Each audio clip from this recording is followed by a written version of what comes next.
एकदम हर एक तरीका से आपको बताया जाएगा। कंपटीशन के बच्चे हो या 6, 7, 8, 9, 10th के बच्चे हो, इसको सभी सीख सकते हैं, क्योंकि एकदम निचला स्तर से, एकदम बेसिक स्तर से इसको लिया गया है। और यहाँ पर एकदम नीचे स्तर से हम बताने जा रहे हैं महत्तम समावर्तक एवं लघुत्तम समावर्तक, यानी हाईएस्ट कॉमन फैक्टर और least common factor, common multiple, sorry. अब देखो, सबसे पहले हम जानेंगे महत्तम समावर्तक क्या है। ऐसे जहां तक हमारा अनुमान है कि बहुत सारा बच्चा है जो कि महत्तम है, जो कि बनाने के लिए, लघुत्तम बनाने के लिए आता होगा, लेकिन उसका यूज कैसे है, उसको उस तरह से क्यों बनाया जाता है, और नियम कहां से आया, कैसे हुआ, सारी बात आपको बताया जाएगा। देखिए, हम सबसे पहले महत्तम समावर्तक के बारे में चर्चा करेंगे। महत्तम के मतलब क्या हुआ, इसमें देखिए 3 बात है। महत्तम है और समान है और अपवर्तक है। 3 बातें हैं, महत्तम, समान और अपवर्तक है। अब महत्तम का मतलब होता है सबसे बड़ा। महत्तम का मतलब क्या होता है, सबसे बड़ा, यानी जो सबसे बड़का हो।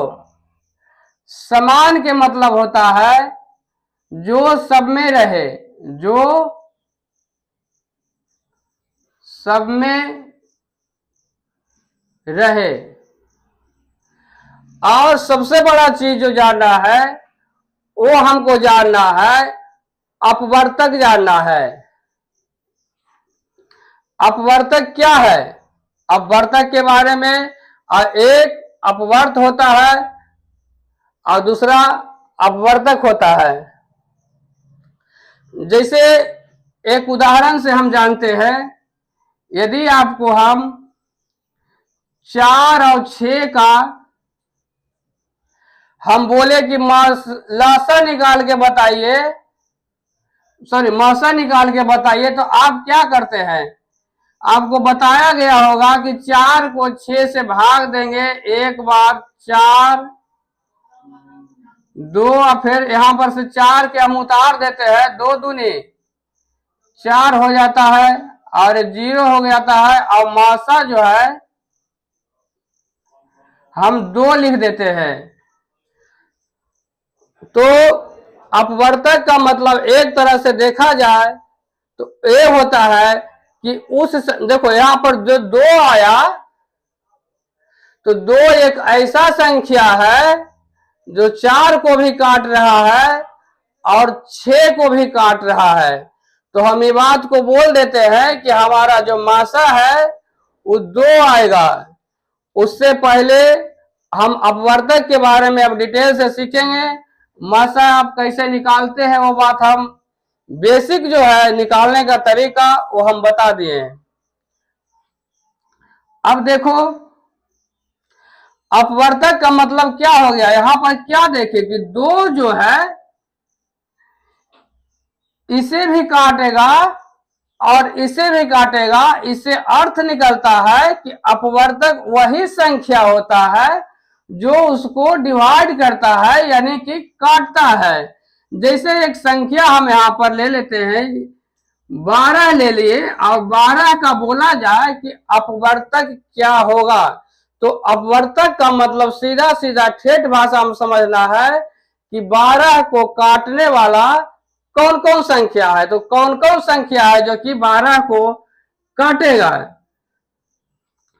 1, 2, 3, 4, 6 और 12। यहां पर हम देख रहे हैं कि 1, 2, 3, 4, 6 और 12 जो है 12 को पूरी तरह से डिवाइड कर रहा है। और हम बोल देते हैं कि 12 का जो अपवर्तक है 2 2 4 6 अपवर्तक है। अब यदि इसका हम गुणनखंड करते हैं 12 का, तो लिख सकते हैं 1 गुने 2 अगुने 2 अगुने 3, यानी 12 का जो गुणनखंड भी होता है वो 12 को पूरा तरह से डिवाइड करता है, यानी काट देता है। अब ये अपवर्तक का बात हो गया, लेकिन महत्तम समापवर्तक में हम महत्तम और समान अपवर्तक ढूंढने की कोशिश करेंगे। इसमें यदि हमको ये बोला जाए, एक संख्या को यहां पर लिए है, इसमें बोला जाए कि महत्तम अपवर्तक कौन है। महत्तम अपवर्तक यानी जो सबसे बड़का अपवर्तक होता है वो कौन होता है। तो आप देखिए कि जो एक संख्या में जो संख्या दिया हुआ है वही सबसे बड़ा अपवर्तक होता है। तो सबसे बड़ा कौन हो गया, एक संख्या के लिए सबसे बड़ा अपवर्तक जो है स्वयं होता है।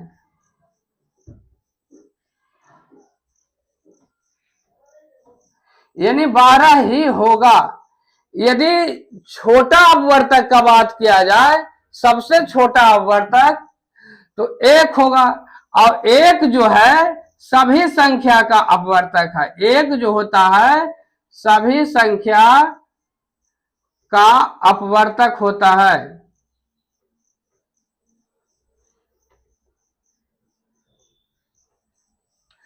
तो यहां एक संख्या का अपवर्तक के बारे में हम जान लिए कि एक संख्या है उसका बड़ा अपवर्तक छोटा अपवर्तक क्या होता है, हम जान लिए। महत्तम भी जान लिए और सबसे छोटका के भी बाद में पता चल गया। अब हम समान अपवर्तक की बात करेंगे।